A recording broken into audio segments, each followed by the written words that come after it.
Sizga rahmat, katta rahmat. Yo'q, buni oling. Yaxshi qaraganingiz uchun. Katta rahmat. Biz farzandimizni juda ham sizni bog'changizga bermoqchi edik. Bizni tushuning, bizda joy yo'q. Balkim shu orqali bizga yordam berarsiz. Mayli, harakat qilamiz.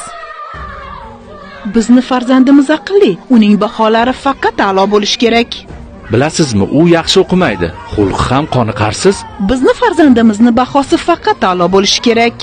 Buning uchun faqat yaxshi o'qish kerak.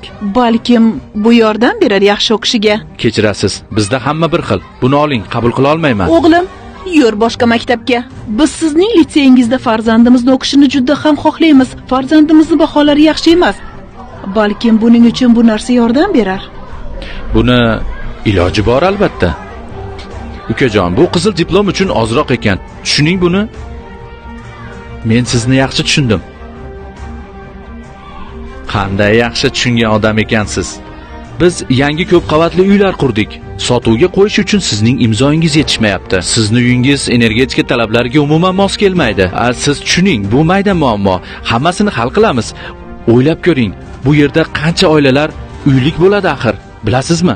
Ular ichida siz ham bo'lishingiz mumkin. Ha, unda mayli. Onasi, bu bizning yangi uyimiz. Qara, qanday chiroyli, a? Dadasi, bu uyda qandaydir elektr tarmoqlarida muammolar bor deb eshitganman. Onasi, xijolat bo'lma, bu arzimagan kamchilik.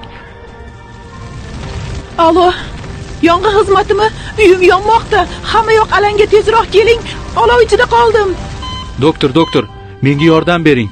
Men bemorning turmush o'rtog'iman. Mana pul, qancha kerak bo'lsa yana beraman. Pulingizni oling.